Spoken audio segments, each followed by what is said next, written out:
वक्फ board कानून में सारी लड़ाई अब वक्फ पर यूजर पर आ गई है। आज महाभारत इस पर क्यों कर रही हूं, क्योंकि जो संपत्तियों को आप देख रहे हैं, जिनकी तस्वीर आपके स्क्रीन पर चल रही है, ये सब वक्फ संपत्ति है। लेकिन वक्फ बाय यूजर संपत्ति को लेकर पूरी लड़ाई, आज सुप्रीम कोर्ट में सुनवाई चल रही थी और सुप्रीम कोर्ट में सुनवाई का सारा जो सवाल है वो वक्फ बाय यूजर की संपत्ति पर आ गए हैं। वक्फ बोर्ड कानून में सारा मामला वक्फ बाय यूजर पर आकर ही ठहर गया है। चीफ जस्टिस से लेकर कपिल सिब्बल, अभिषेक मनु सिंघवी ने सरकार से पूछा है कि इसे क्यों छेड़ा है, वक्फ बाय यूजर को क्यों छेड़ा है। आज सवाल इसी पर कर रही हूं, वक्फ बाय यूजर इतना महत्वपूर्ण क्यों हो गया है।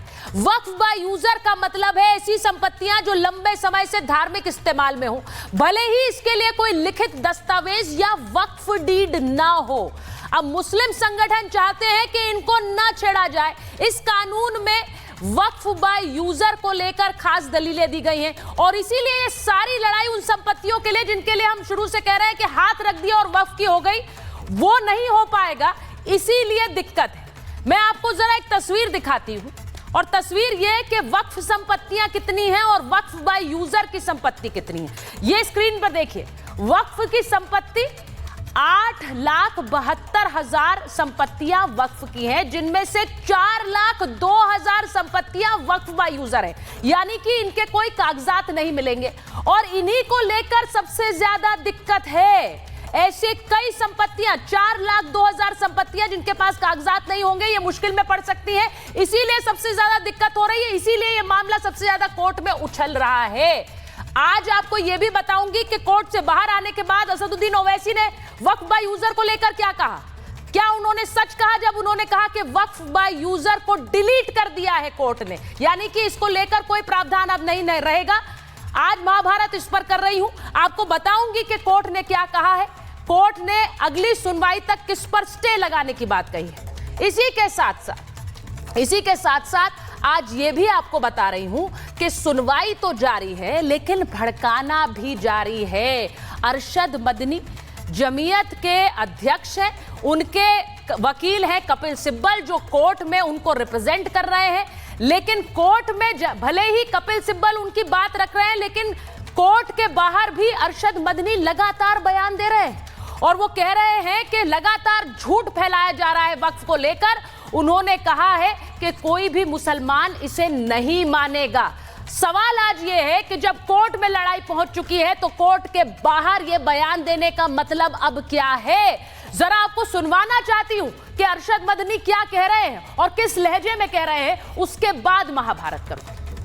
आज जो लोग बैठे हुए, कोई माई का लाल है, इसने माँ का दूध पिया, ये कहते कि उसने क्या किया है मुल्क की आज़ादी के लिए। वो ये कह रहे हैं कि इससे मुल्क के बसने वाले मुसलमानों का फायदा। झूठ बोलते हैं, झूठे हैं।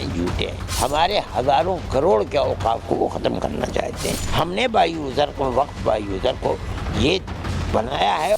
आज जो लोग बैठे हुए, कोई माई का लाल है, इसने माँ का दूध पिया, ये कहते कि उसने क्या किया है मुल्क की आज़ादी के लिए। आज जो लोग बैठे हुए, कोई माई का लाल है, इसने माँ का दूध पिया, ये कहते कि उसने क्या किया है मुल्क की आज़ादी के लिए। वो ये कह रहे हैं कि इससे मुल्क के बसने वाले मुसलमानों का फायदा। झूठ बोलते हैं, झूठे हैं। हमारे हजारों करोड़ के औकाफ को वो ख़त्म करना चाहते हैं। हमने बाय यूज़र को, वक्फ बाय यूज़र को ये बनाया है। आज जो लोग बैठे हुए, कोई माई का लाल है, इसने माँ का दूध पिया, ये कहते कि उसने क्या किया है मुल्क की आज़ादी के लिए। वक्फ बोर्ड कानून में सारी लड़ाई अब वक्फ बाय यूजर पर आ गई है। आज महाभारत इस पर क्यों कर रही हूं, क्योंकि जो संपत्तियों को आप देख रहे हैं, जिनकी तस्वीर आपके स्क्रीन पर चल रही है, ये सब वक्फ संपत्ति है। लेकिन वक्फ बाय यूजर संपत्ति को लेकर पूरी लड़ाई, आज सुप्रीम कोर्ट में सुनवाई चल रही थी और सुप्रीम कोर्ट में सुनवाई का सारा जो सवाल है वो वक्फ बाय यूजर की संपत्ति पर आ गए हैं। वक्फ बोर्ड कानून में सारा मामला वक्फ बाय यूजर पर आकर ही ठहर गया है। चीफ जस्टिस से लेकर कपिल सिब्बल, अभिषेक मनु सिंघवी ने सरकार से पूछा है कि इसे क्यों छेड़ा है, वक्फ बाय यूजर को क्यों छेड़ा है। आज सवाल इसी पर कर रही हूं, वक्फ बाय यूजर इतना महत्वपूर्ण क्यों हो गया है। वक्फ बाय यूजर का मतलब है ऐसी संपत्तियां जो लंबे समय से धार्मिक इस्तेमाल में हो, भले ही इसके लिए कोई लिखित दस्तावेज या वक्फ डीड ना हो।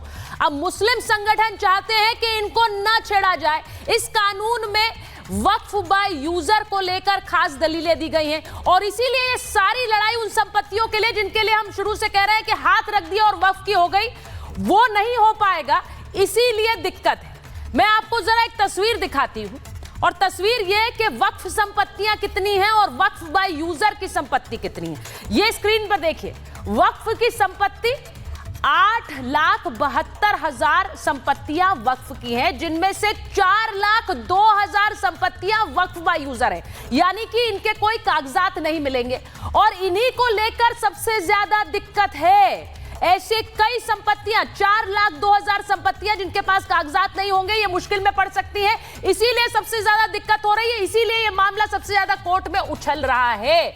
आज आपको यह भी बताऊंगी कि कोर्ट से बाहर आने के बाद असदुद्दीन ओवैसी ने वक्फ बाय यूजर को लेकर क्या कहा। क्या उन्होंने सच कहा जब उन्होंने कहा कि वक्फ बाय यूजर को डिलीट कर दिया है कोर्ट ने, यानी कि इसको लेकर कोई प्रावधान अब नहीं रहेगा। आज महाभारत इस पर कर रही हूं, आपको बताऊंगी कि कोर्ट ने क्या कहा है। कोर्ट ने अगली सुनवाई तक किस पर स्टे लगाने की बात कही है। इसी के साथ साथ आज ये भी आपको बता रही हूं कि सुनवाई तो जारी है लेकिन भड़काना भी जारी है। अरशद मदनी जमीयत के अध्यक्ष हैं, उनके वकील हैं कपिल सिब्बल, जो कोर्ट में उनको रिप्रेजेंट कर रहे हैं, लेकिन कोर्ट में भले ही कपिल सिब्बल उनकी बात रख रहे हैं, लेकिन कोर्ट के बाहर भी अरशद मदनी लगातार बयान दे रहे हैं और वो कह रहे हैं कि लगातार झूठ फैलाया जा रहा है वक्फ को लेकर। उन्होंने कहा है कि कोई भी मुसलमान इसे नहीं मानेगा। सवाल आज ये है कि जब कोर्ट में लड़ाई पहुंच चुकी है तो कोर्ट के बाहर ये बयान देने का मतलब अब क्या है। जरा आपको सुनवाना चाहती हूं कि अरशद मदनी क्या कह रहे हैं और किस लहजे में कह रहे हैं, उसके बाद महाभारत करो। आज जो लोग बैठे हुए, कोई माई का लाल है, इसने माँ का दूध पिया, ये कह दे कि उसने क्या किया है मुल्क की आज़ादी के लिए। वो ये कह रहे हैं कि इससे मुल्क के बसने वाले मुसलमानों का फायदा। झूठ बोलते हैं, झूठे हैं। हमारे हजारों करोड़ के औकाफ को वो ख़त्म करना चाहते हैं। हमने बाय यूज़र को, वक्फ बाय यूज़र को ये बनाया है। आज जो लोग बैठे हुए, कोई माई का लाल है, इसने माँ का दूध पिया, ये कह दे कि उसने क्या किया है मुल्क की आज़ादी के लिए। आज जो लोग बैठे हुए, कोई माई का लाल है, इसने माँ का दूध पिया, ये कह दे कि उसने क्या किया है मुल्क की आज़ादी के लिए। वो ये कह रहे हैं कि इससे मुल्क के बसने वाले मुसलमानों का फायदा। झूठ बोलते हैं, झूठे हैं। हमारे हजारों करोड़ के औकाफ को वो ख़त्म करना चाहते हैं। हमने बाय यूज़र को, वक्फ बाय यूज़र को ये बनाया है। आज जो लोग बैठे हुए, कोई माई का लाल है, इसने माँ का दूध पिया, ये कह दे कि उसने क्या किया है मुल्क की आज़ादी के लिए।